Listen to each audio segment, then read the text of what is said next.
Então, a nossa meditação nessa manhã vai se basear nessa citação do nosso Salvador.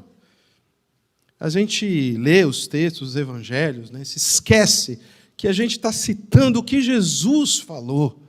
É um registro do que Cristo falou. Não é o que o pastor está falando, ou esse microfone, muito menos, mas o que Jesus deixou para a gente. É uma citação tão simples. E ela veio dentro de mim, nesses dias, como uma seta daquela de graça, daquela do final do Salmo 23. Certamente a graça e a bondade do Senhor me seguirão. Sempre falo do desenho do Pica-Pau, é a minha conexão, do meu cognitivo. Quando ele soltava o mísselzinho fazia a curva, descia o escorregador, ia na piscina e voltava e acertava. Essa é a graça de Deus. Não tem como escapar, e ela é interessante porque no texto em hebraico, a palavra ali é arrebentar, é rasgar, porque seta faz isso, dilacera. Então, é até uma expressão meio paradoxal para o texto, mas ela quer dizer exatamente isso. A graça de Deus nos acerta e nos rasga no meio. E esse texto, essa citação, que é a nossa meditação dessa manhã, fez isso comigo. Pode colocar o primeiro quadro ali. Eu queria, e eu gosto disso, vocês sabem, que a gente leia juntos isso. É uma parte, a gente vai aprofundar cada vez mais nessa verdade. Então, vamos ler juntos? Eu vim para que tenham vida. Tem um contexto que eu devo considerar, e eu vou considerar, porque é assim que eu aprendi que tem que ser. Né? O versículo já está cortado no meio, ainda se eu não der o contexto, os teólogos aqui vão puxar minha orelha, mas não é nele que eu quero me basear nesse momento. A citação em si traz um sublime, poderoso conceito para a gente. Eu não sei o que passa aí no seu coração quando você lê isso. Eu não sei quanto isso mexe com você, o que isso te afeta. Mas eu preciso frisar isso para vocês aqui, partilhar o que isso causa em mim, o que isso faz com o meu coração. Essa frase, proferida pelo seu Salvador, é absolutamente cheia de graça. Ela me traz esperança. Ela me traz esperança. Lembrando, o que é esperança? Senão um sentimento que contrapõe a desesperança. E quantos de nós, foi o que o Espírito Santo nos levou a falar. Como eu disse lá embaixo, né? O moço do baixo estava aqui e que ia estar aqui com a gente. Um sobrinho dele de 22 anos bate o carro e morre agora, quinta, sexta-feira. Quanta desesperança tem no coração dessa família, não é? Porque ele foi embora. A desesperança é muito a tônica do ser humano. Em algum momento você sabe que não vai passar dali. O que Jesus está dizendo ali é muito sério, porque ele está falando que tem esperança mesmo quando há desesperança. Eu já citei aqui algumas vezes um trechozinho de uma obra antológica aí, do Dante Alighieri, que é a Divina Comédia. Ela é dividida em 3 partes, né? Inferno, Purgatório e Céu. E quando ele vai falar do inferno, pode colocar isso, a inscrição e a ilustração do livro fala isso. Deixai a esperança, ó vós que entrais.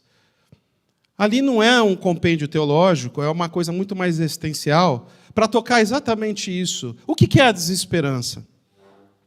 É a frieza, é o gelo, quando não tem mais pulso.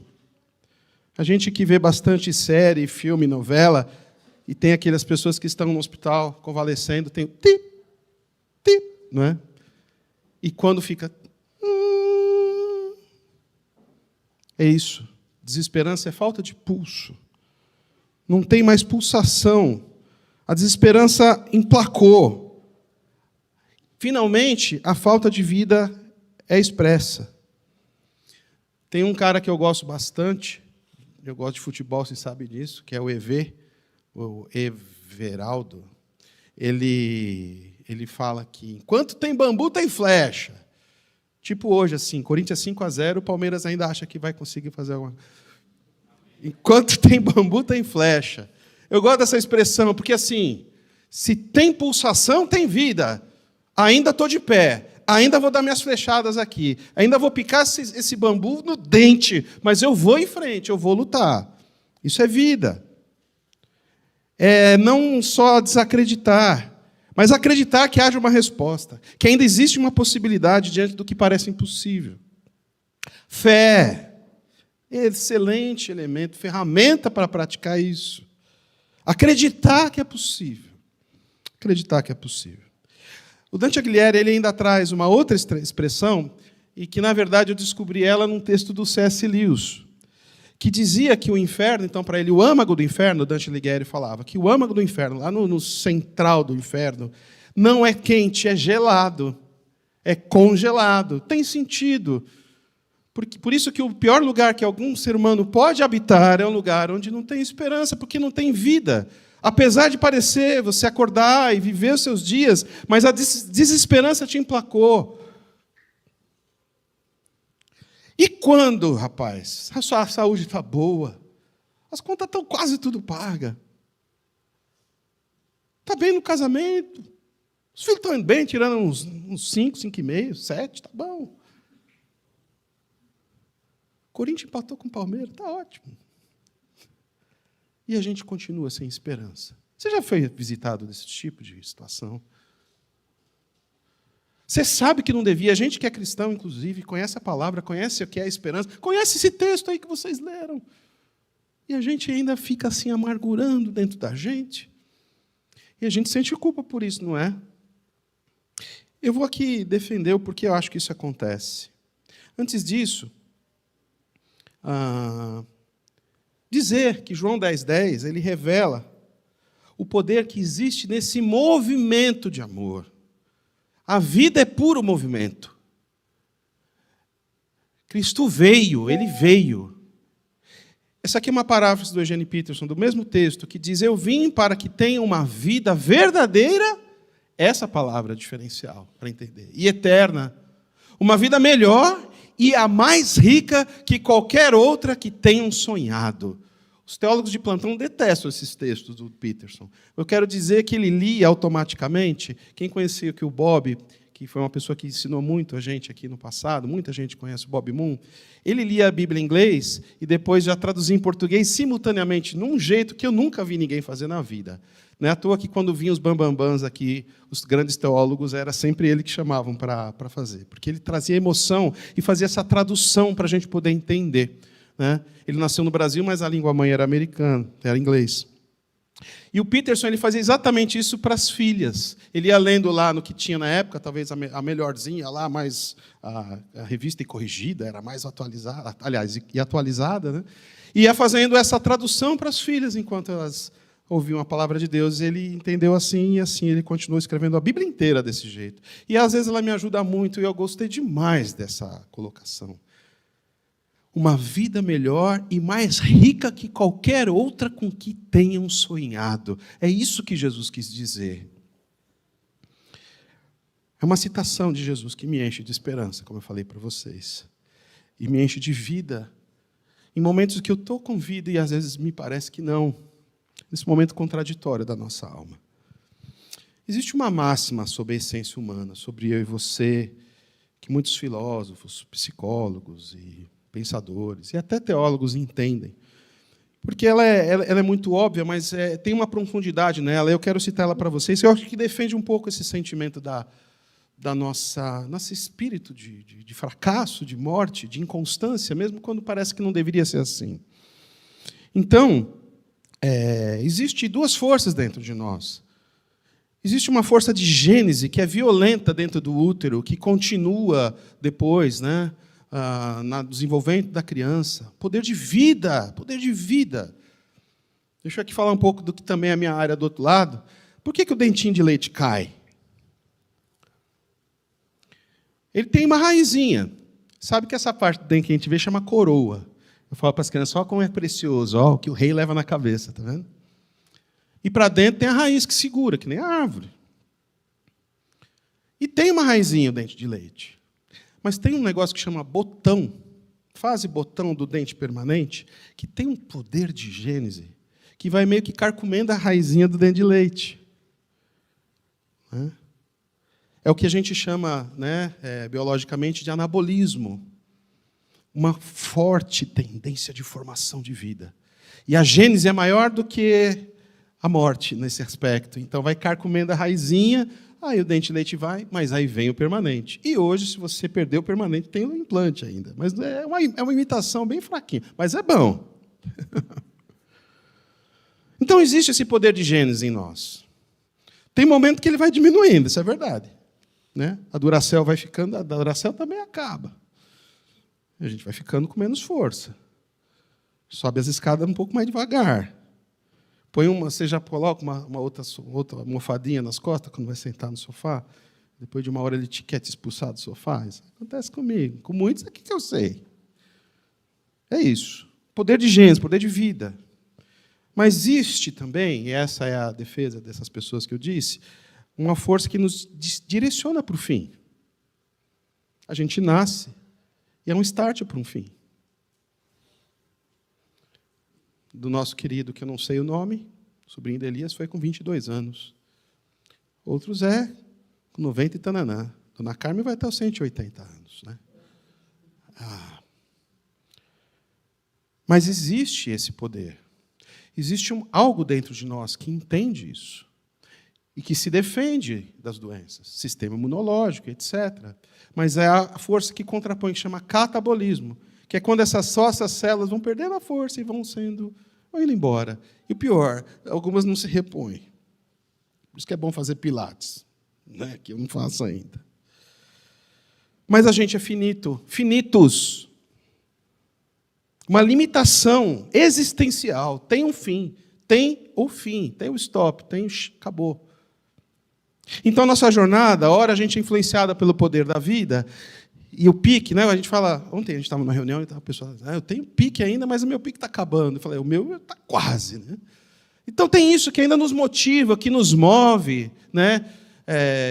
Eu casei com 30, fui pai com 35, depois com 39 da mamá. Mas eu acho que a Marina não está aqui agora, o Natan está aí. A gente rolou no sofá, a gente jogou bola, andou até de skate. Né? A Marina, inclusive, caiu comigo no colo de skate uma vez. Que coisa doida. Mas a gente vai se indo. Então, tem essa outra questão. E isso traz, com certeza, queridos, a gente não é só corpo, a gente é alma, e a gente é espírito, e a gente é um psique. E tudo está junto.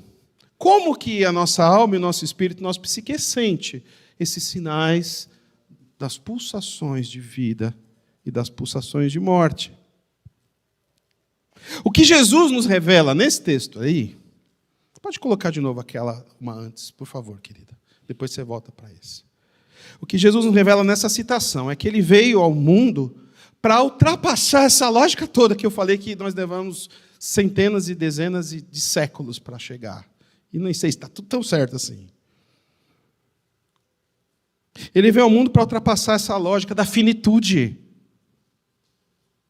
Não houve um fim para ele. Não cabe nele essa lógica. E olha onde eu vou. Ele gera em nós uma vida melhor e mais rica que qualquer outra com que tenham sonhado. Não importa qual a condição que teu corpo e tua alma se encontrem. Jesus disse isso. Eu vim para que tenham vida. Portanto, essa citação, meus irmãos, me faz lembrar que o fato de Jesus ter vindo aqui ao mundo, esse movimento dele de amor, de amar, de se revelar, e dessa forma trazer, essa palavra-chave hoje, luz. Luz. Luz. O texto de Efésios diz que esse é o mundo tenebroso de escuridão. Percebe? Por que ele veio trazer luz? E por que João diz no capítulo 1, ele é a luz do mundo? Porque ele traz uma verdade sobre a nossa finitude e diz, existe uma verdade que é superlativa a ela, que é a da vida em mim. Eu vim para que tenham vida. Então essa citação, ela me vem como um bálsamo nesses dias. Ela me traz esperança sobre esses meus pensamentos e sentimentos que a minha finitude, essa pulsação de morte, muitas vezes alimenta. E às vezes me lança nesses lugares frios, de congelamento, às vezes de paralisação, de nem fazer o que eu sei que eu tenho que fazer. Lugar de desesperança. Lugar que rouba a minha alegria, que eu não devia deixar roubar. Mas é assim, a gente tem essa pulsação de morte dentro da gente. E algumas coisas se identificam. E esse mundo é o grande cenário para isso, porque é um mundo de escuridão. É um mundo que jaz no maligno. É um mundo dominado pelas hostes espirituais do mal. A gente precisa lembrar disso. Eu preciso lembrar disso. Ele me tira desse lugar de autossabotagem. Rapaz, eu não posso falar por você, mas eu sei o quanto que eu faço isso. Que vão me sentenciando como não aprovado, como incapaz, como pai meia boca, pastor meia boca, dentista meia boca, metida psicanalista, metidaço a músico, desculpa aí, baby, as traves aqui. Eu não estou falando aqui só para florear. Eu me sinto assim mesmo, muitas vezes. Um impostor.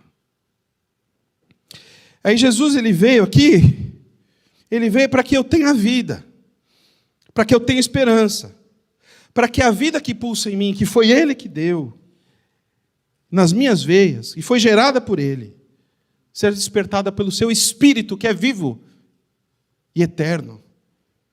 Que o seu amor por mim não me pune, não me sentencia, me aceita como sou, me acolhe, me renova, me fortalece, traz em mim vida como eu nunca posso ter imaginado. A gente sonha tantas coisas, não está errado sonhar, não está. Não está, onde morar, o que fazer, como faz parte, é isso mesmo, a gente tem que sonhar. Meu pai me ensinou a ser um cara muito regrado. Quando eu acabei de me formar, eu pagava o meu aluguel, pagava o meu curso e não tinha dinheiro para ir no Habib's. E tá tudo certo. Aí, depois de um tempinho, entrou um pouquinho mais, eu comprei uma calça que eu queria comprar, não sei o quê. E aí eu sonhei em trocar meu carrinho. Eu falei com meu pai, com sentimento de culpa. Pai, eu estou querendo trocar o carro. Meu pai falou, olha, agora não é hora. Eu conheço meu pai. Agora não é hora, se segura aí. Sabe o que ele falou para mim? Isso, filho, é importante você sonhar. Se organiza. Mas vai em frente. Dá os passos que você precisa dar para fazer isso. Não se acomoda não, filho. Vai trocar seu carrinho, sim. Foi bacana demais. Era muito contraditório a quem era meu pai. Eu falei que ia voltar no contexto e eu preciso voltar. Agora pode colocar aquela outra. Esse texto tem uma parte antes que fala que o ladrão veio para roubar, matar e destruir. Eu vim, tananã. Então eu quero dizer o que levou Jesus a falar isso. Rapidinho aqui, vai ser bem conciso. Capítulo 9, voltando um capítulo atrás. Jesus está em Jerusalém. E ele está prestes a concluir a sua missão. São alguns sinais que João aponta. Ontem a gente está vendo o primeiro na casa do Edson, foi um encontro maravilhoso. A gente precisa formar mais grupos. Já a gente tem falado aqui, a gente vai futucar aí para que isso aconteça. Ontem foi muito bom. O primeiro sinal que foi o milagre em Caná do casamento, né, da água em vinho. Mas aí ele estava perto de concluir o grande sinal que ele veio para exercer. Mas antes ele ia ainda até Betânia, ele ia ser ungido lá, depois ele ia ter a entrada triunfal em Jerusalém. A gente está nesse pedaço da história. Jesus apresenta, então, Jesus apresenta nessa frase, Jesus apresenta nesse milagre, que eu vou citar agora, ele apresenta o sexto sinal na cronologia do Evangelho de João. Então, para dizer que a gente está bem no final. E aí, então, antes de adentrar a Jerusalém, ele vai curar um cego de nascença. Algo absolutamente inédito. Não existia essa possibilidade. Vou dizer aqui, porque o que representava na tradição judaica, naquele contexto, um cego de nascença? Primeira coisa mais óbvia, um homem destinado e sentenciado a viver na escuridão. A gente sabe que os cegos têm um desenvolvimento incrível do tato, da audição, do olfato. Mas eles não sabem o que é o verde. Eles imaginam o que é a curva. eles não têm a clareza, e eu vou falar aqui, não de uma forma pejorativa, mas de uma forma absolutamente clara, de que eles não têm a clareza da verdade, da natureza das coisas, não é? Como é o pensamento de um cego de nascença sobre o que é um rosto, sobre o que é uma sobrancelha, sobre o que é ter cabelo e não ter cabelo, sobre o que é uma montanha, sobre o que é um mar transparente e um mar azul. Um homem destinado a viver na escuridão, em não conhecer a verdade da natureza das coisas. A segunda coisa, e essa é muito importante aqui, presta atenção. Na tradição, a cegueira era absolutamente ligada ao pecado, ou dele, ou normalmente genético. Sabe como a gente passa para os filhos algumas doenças? O cara tinha um pecado tão desses feio, ruim, que ele nasceu cego. Então, o cego, além de não ver, ele tinha um estigma da sociedade, especialmente religiosa, daqueles que acreditavam em Deus, que se tratava de um pecador dos piores. E que o pai e a mãe dele também não valia nada. Talvez o avô fez um adultério feio, que passou para o pai, não sei. Mas era assim que acontecia. Então Jesus, ele cospe na terra, não vou entrar nesses pormenores, ele cospe na terra, faz uma laminha, passa nos olhos dele, falou, olha, querido, vai ali naquele tanque, o tanque de Siloé, se lava. Então ele vai, daquele jeitinho dele, se lava. E ele vê. Ele vê a transparência da água. Imagina como que é a confusão de uma pessoa ligar os pontos sobre essas questões. Ele não tinha esperança. Ele sabia que ele era resignado a viver na escuridão por causa de um pecado que nem ele sabe qual é, mas que era imputado sobre ele. Mas ele passa a ver. Então não tem mais escuridão. Não mais a falta de percepção total sobre o mundo. E, principalmente, não mais o estigma de pecador. Estou livre. Não sou o cara mais errado do mundo. Eu não sou o pior de todos. Eu não sou o pior de todos. Como às vezes, olha que loucura, eu me sinto. Não sei você. Sou o pior, sim. Como eu posso pensar nisso? Como eu posso ter feito isso? Como eu posso me sentir desse jeito, com a família maravilhosa e na fé? Sabe? É mais ou menos por aí, mas o estigma dele era muito pior. Ele é livre disso. Do seu opróbrio, da sua vergonha. Ele agora via, agora ele enxergava. Ele conheceu uma palavra, que é a liberdade. Desse peso da culpa que literalmente o cegava. Literalmente o cegava. E que mesmo vivo, vivia sem esperança, sem pulso. Como pecador, levando para a sua vida esse código genético de pecador, não tinha esperança, não via esperança. Jesus fez esse milagre, estou terminando o contexto. Num sábado, pronto.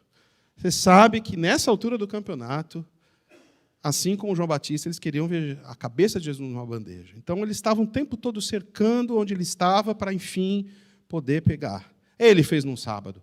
Quem trabalha no sábado é um baita de um pecador. Pronto, é isso que a gente faz.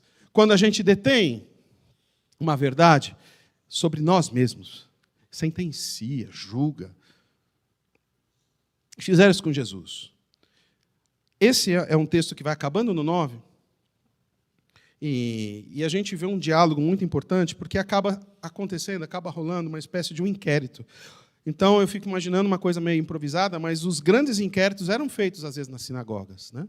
Eles tinham esse status. Então, os grandes líderes se reuniram, chama aquele cego desgrenhento, mentiroso aqui. Você não é cego coisa nenhuma. Eu falei, eu sou cego desde nascença. Como assim? Não tem como você ver de novo. Eu só sei que eu era cego, agora vejo. Chama o pai dele aqui. Chama o pai e a mãe. Esse moleque não era cego, não. Cego desde pequeno, meu amigo. E eles conversam um pouco porque eles estavam morrendo de medo, porque algum mal podia vir deles. E a conversa vai indo. Esse inquérito vai acontecendo. Aí eles chamam de novo o cego para o inquérito. Chama aí o cego de novo aqui. Eles queriam insistir com isso. Vou ler aqui. Pela segunda vez chamaram o homem que fora cego e lhe disseram, para a glória de Deus, diga a verdade. Sabemos que esse homem é pecador, esse aí que curou você. Ele respondeu: eu já disse que eu não sei se ele é pecador ou não. Uma coisa eu sei, eu era cego, e agora vejo. E Jesus vai dizer isso mais para frente. Ele veio para fazer aqueles que não veem, verem, e aqueles que veem se tornarem cegos, porque são cheios de si mesmos. Arrogância. Depois, velho, você faz toda a escola dominical. Se faz um seminário, então nem diga, pronto. Eita, tem esse rótulo para todo lado. Não é assim. Uma coisa eu sei, eu era cego, agora vejo, isso é poderoso demais.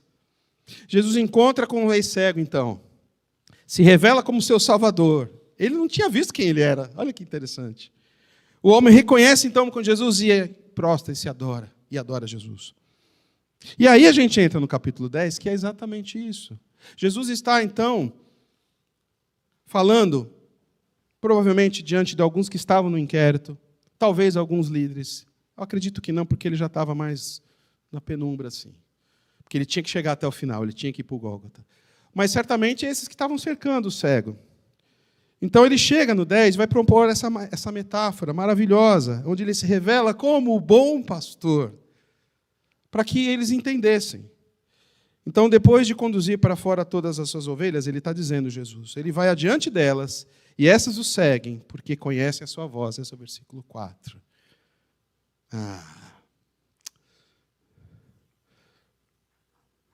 Às vezes a gente cego também é um pouco surdo, né? Não conhece mais a voz do Pai, do pastor.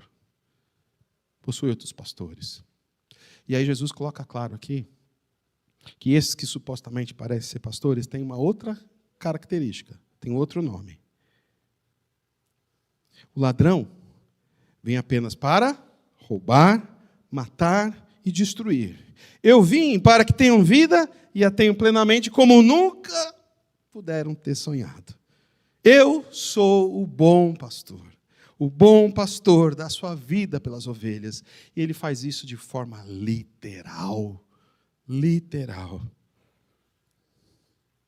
Portanto, queridos, ele veio para que tenhamos vida, para que tenhamos esperança, para que sejamos cheios de esperança num mundo que jaz no maligno, onde a pulsação de morte às vezes nos sucumbe sem a gente saber. Mas ele vem para ultrapassar essa regra, dizer que a vida está em nós. Por quê? A saber, ele está em mim. Ele está em você. Jesus está aqui.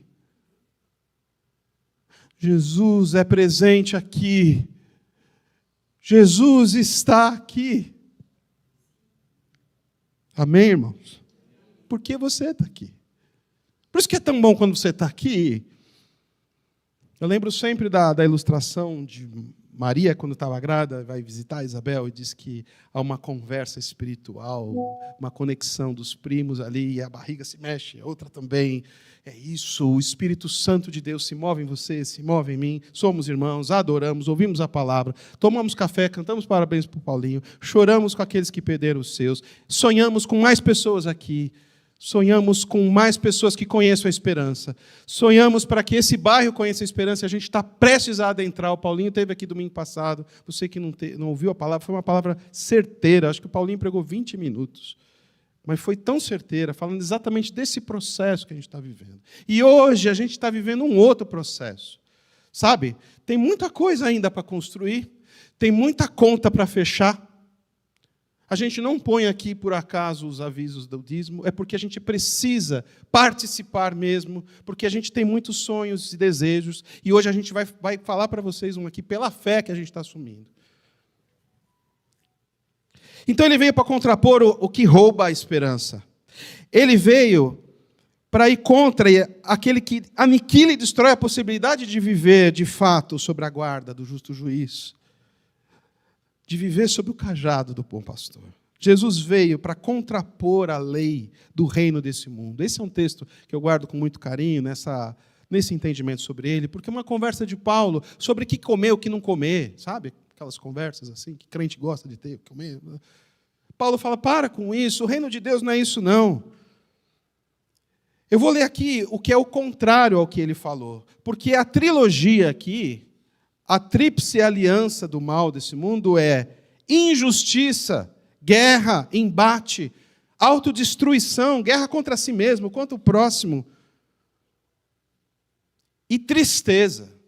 O que contrapõe o reino de Deus, quando Paulo nos revela, então, o reino de Deus, ele é o contrário disso, ele é justiça. A injustiça está em todas as esquinas.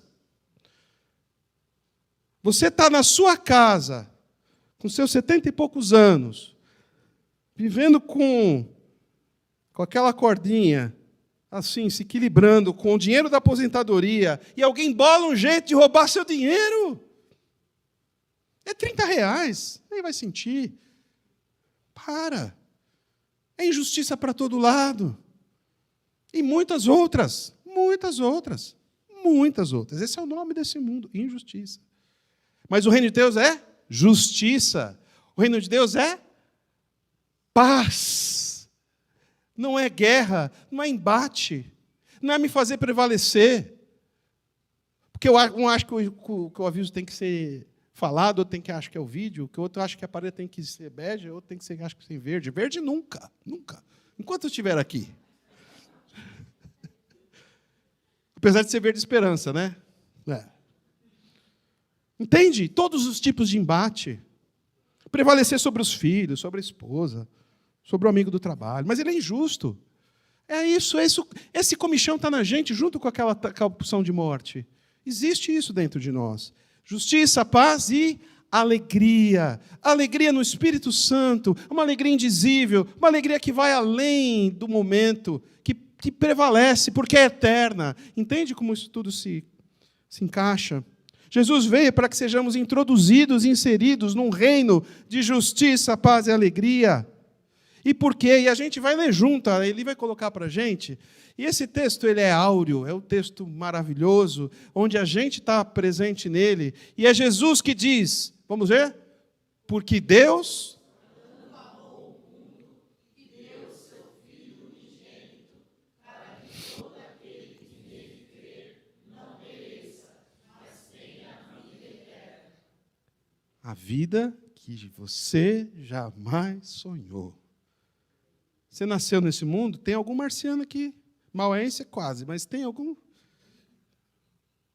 Você é amado por ele. Mundo atemporal. Todo tempo. Todo lugar. Todas as pessoas. Ele veio por amor. Ele veio por amor. O texto ainda continua assim. Quem nele crê não é condenado. Mas quem não crê já está condenado. Porque não crer nele gera essa condenação.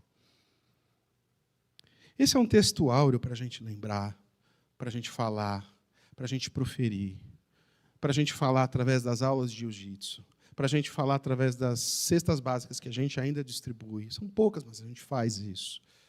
Para as visitas que a gente faz, nessas pessoas que perderam os seus, naqueles que se alegram também. Né? Juninho vai tomar essa semana, quem sabe, sabe, um chá inglês da tarde. Vida que você jamais imaginou. Que ultrapassa esse agora, não, como que fala? Esse agouro do nosso peito. E como ele se revela? Duas formas, coloca para mim, Elis. Revelando sua luz. A luz que revela a verdade sobre as coisas. Assim como o cego, então, teve, enfim, a plenitude da visão sobre o que são as coisas. Mais do que isso. Veja o poder desse milagre, desse sinal. Mais do que isso. De não viver sob a escuridão, de ser sentenciado pelo pecado para sempre. Isso é a luz. O que traz a verdade sobre quem somos. Sobre como pensamos. Que a gente tem um jeito, muitas vezes, assim, sorrateiro, de esconder de nós mesmos, não encaramos. O Espírito Santo de Deus revela, essa é a luz. E revelado como palavra. O texto de João, ele é muito redondo nisso. Luz e palavra são duas coisas importantíssimas que andam simultaneamente. Porque Jesus é uma palavra. Voltei para o aviso lá do começo. A gente vai estudar a Bíblia aqui. Estudo expositivo. O horário não vai ser bom para todo mundo. Não vai ter todos os acertos que a gente poderia fazer, mas a gente não vai abrir mão de ensinar a palavra de Deus. Eu não vou falar essa palavra aqui, mas eu conversei com ele. A gente conversou juntos, tomou junto essa decisão, Júnior e Paulinho, que Deus está me cobrando. Porque eu acho que Deus nunca chegou. Aí, Rubinho, vai dar estudo lá ou não vai? Não, ele nunca fez isso comigo, não. Mas a minha fé, a minha crença e o meu amor, que estão firmados no Senhor, como diz uma antiga canção, me dizem que a gente tem que fazer isso. Nos dizem, como pastores, e o pastor Edson também vai estar nessa, que a gente não pode abrir mão disso.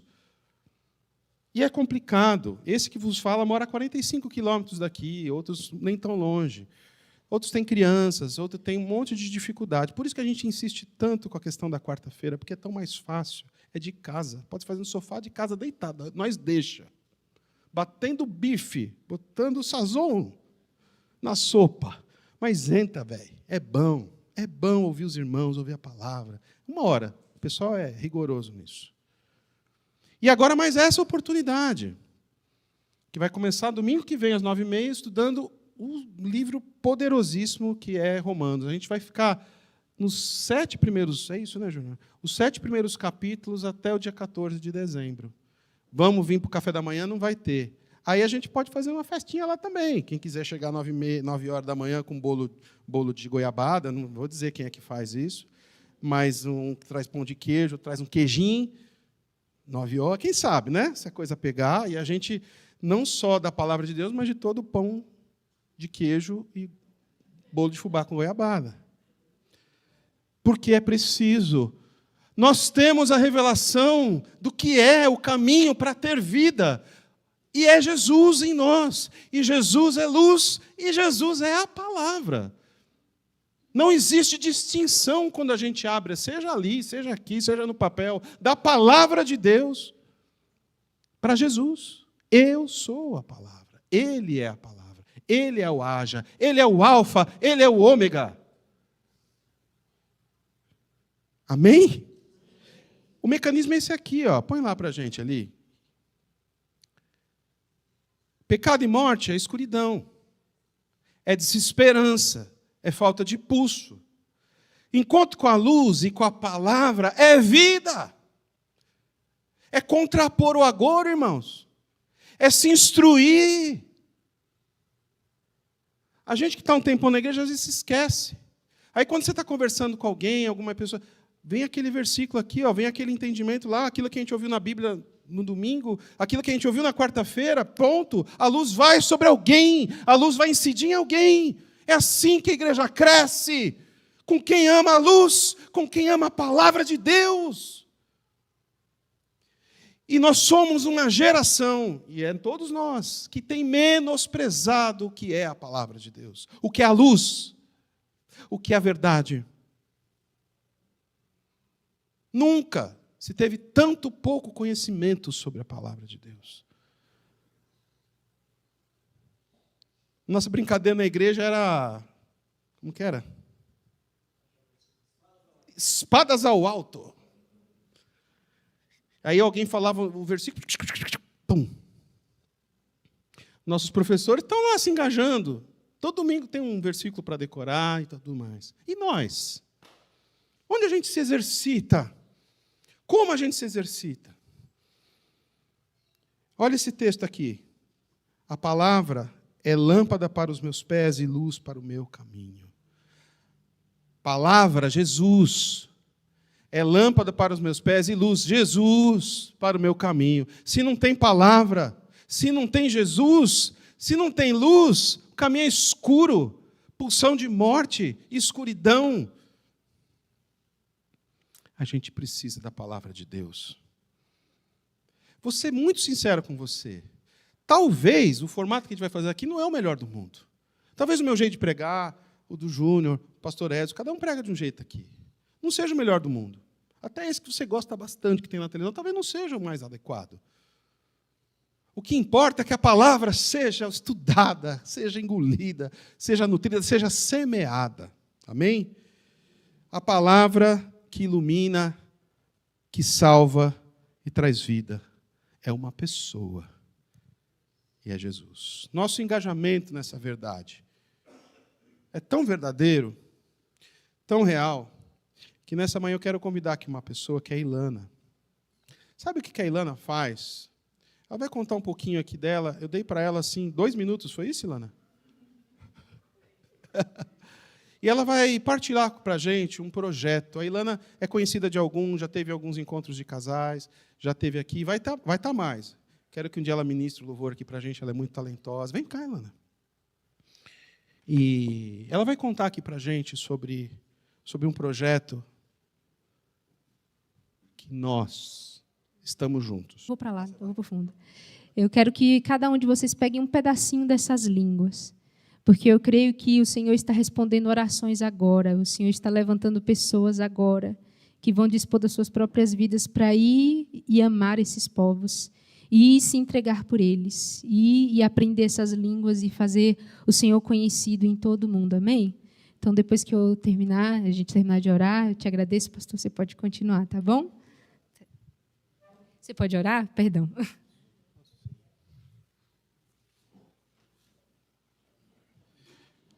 É um exercício, né, de fé, mas é legal. Sai do seu lugar. Esse é um símbolo de gente que Deus ama. É um símbolo da verdade e da luz para todo homem.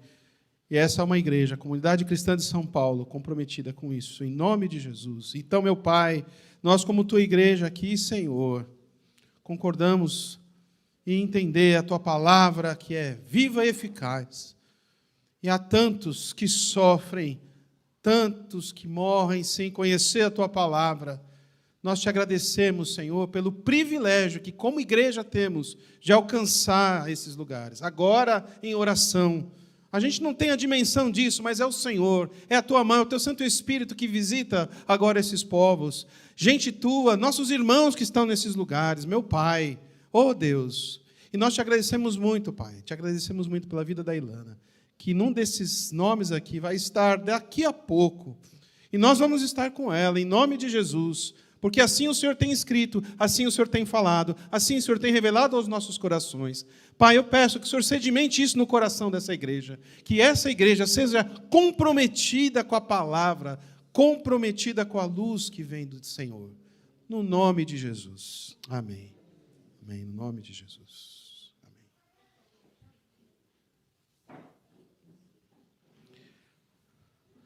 Louvado seja o nome do Senhor. Bendito seja sempre o Cordeiro, Filho de Deus, raiz de Davi. Bendito seja o seu santo nome, Cristo Jesus, presente aqui. Aleluia, aleluia. Olha, vou chamar o grupo aqui, a gente está terminando o nosso tempo. Eu tenho dito aqui que Deus tem falado.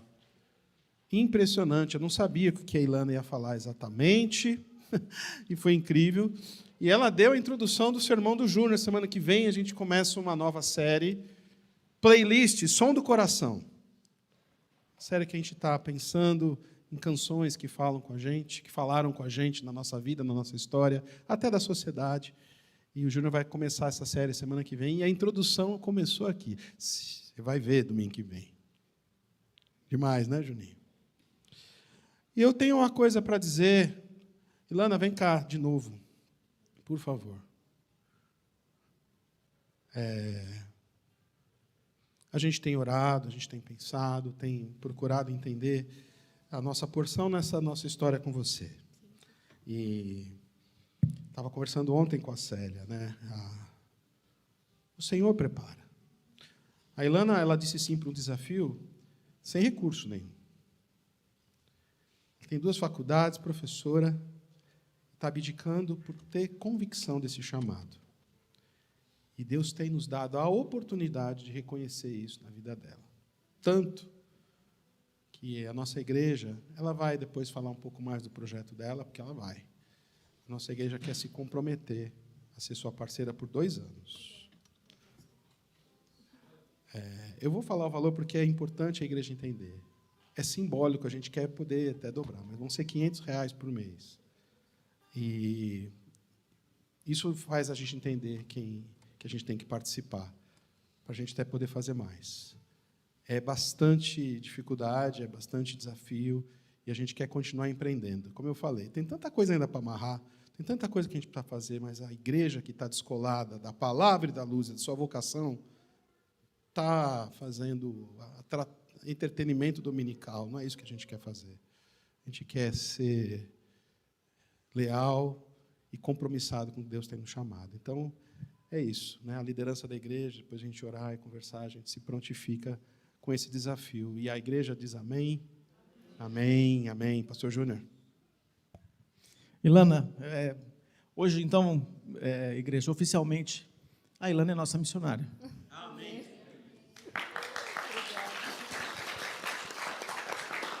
E a Bíblia diz uma coisa sobre as pessoas que vão para a excelente obra. As pessoas que vão para... A Bíblia chama de excelente obra isso, que é servir ministerialmente, que é servir como missionário, é servir na missão de Deus. Então, ele chama isso de excelente obra. Que cidade que você é? Itiúba. Itiúba. Você já ouviu falar dessa cidade? Pois é. Então, lá ela deixou a família dela. Quem que ficou lá, que é da sua família? Minha mãe, meus irmãos, meus avós. Pois é. Só que a Bíblia diz uma outra coisa, que aqueles que abrem mão dos pais, dos irmãos, dos avós, ele dará muito mais nesta vida, e muito mais ainda na vida que virá. Mas nesta vida aqui, então, a partir de agora, nós estamos aqui recebendo a Ilana como nossa família. Então, vovós, você que é vovó, agora você é avó da Ilana, e trata ela como sua neta. Vocês que são papais, nós somos pais da Ilana. E nós vamos convidar ela para almoçar na nossa casa. Ela precisa conhecer os irmãos que ela tem, todo mundo, ela precisa conhecer as famílias, porque agora ela é dessa igreja aqui. E nessa igreja aqui ela recebe uma família que ela deixou lá. Ela vai receber muito mais carinho da gente, atenção da gente, presença da gente. No domingo não pode faltar um lugar para ela almoçar, viu? Então você vai no restaurante e vai falar, vou chamar a Ilana hoje para ir no restaurante comigo. E ela vai estar aqui nos próximos 3 ou 4 meses só. Então, você tem a oportunidade, papai e mamãe, de apresentar para o teu filho alguém que vai para o outro lado do mundo viver a missão. Você vai inspirar os teus filhos. Essa parte da história que ela não pôde contar aqui, ela vai conseguir contar lá na sua mesa. Os seus filhos vão orar por ela. Vão ter foto com ela. E daqui 3 ou 4 anos, quando ela puder, ela volta aqui. E conta um pouquinho do que ela viveu. E vai ser assim enquanto Jesus não voltar. E a gente espera que aconteça isso com muitas outras pessoas. Na minha casa, eu criança cresci recebendo missionários. Cresci. O tempo todo vinha alguém. E tinha uma história, um testemunho que enchia nosso coração. O resultado disso, aí tem na minha vida, na vida dos meus filhos, na vida dos meus netos, de muitas pessoas por quem eu orei, que hoje estão vivendo a missão de Deus em diferentes lugares do mundo e desse país. Então, o nosso dever, papai e mamãe, é além de estudar a Bíblia ali, como a gente está falando aqui, aproveitar que a Bíblia está na nossa mão, é também fazer isso de forma prática com os nossos filhos. Né? No dia da festa, no dia do almoço, você vem comer a Ilana. E agora a gente vai orar por ela. Tá? Então, fica de pé aqui, direciona a sua mão, como se nós estivéssemos ordenando um pastor aqui, viu? Enquanto ela estiver aqui, ela é para você honrada e cuidada por nós. Senhor Pai Todo-Poderoso, obrigado pela vida da Ilana. Aqui é uma semente, como a gente está falando, do cumprimento do Senhor sobre a vida dela. Que esse pequeno recurso é uma semente que significa multiplicação, significa sinal do Senhor, do suprimento do Senhor para o futuro dela, para tudo que ela ainda vai viver. Senhor, dá poder em palavras, e nós vimos aqui nesses poucos minutos que ela falou, que ela já o tem. Senhor, dá sabedoria, enche ela do poder do Teu Espírito Santo para ministrar louvor quando ela fizer isso, para ensinar quando ela fizer isso, e Senhor, habilidade para compreender os idiomas muito rápido, para que o trabalho que ela vai fazer seja exímio e poderoso, porque o Senhor estará com ela, nas mãos dela, nos olhos dela. Dá, Senhor, tudo o que ela precisa para fazer a obra de um jeito muito especial, e dá a nós, Senhor, capacidade de amar, de cuidar. Multiplica nosso recurso, para que essa semente, como nós estamos falando a ela, seja de fato uma semente, a gente possa multiplicar esse valor mais vezes, para que ela não tenha preocupação sobre passagens sobre o sustento, sobre seja o que for. Então dá prosperidade para a nossa igreja, porque a missionária será próspera, porque os missionários que nós tivermos aqui serão prósperos. Nós queremos te honrar, Senhor, com tudo que temos. E aqui, Ilana, parte da nossa comunidade de fé, que nós vamos enviá-la em nome de Jesus para o outro lado do mundo, e ela será nós lá. Abençoa, Senhor, em tudo. Em nome de Jesus, amém.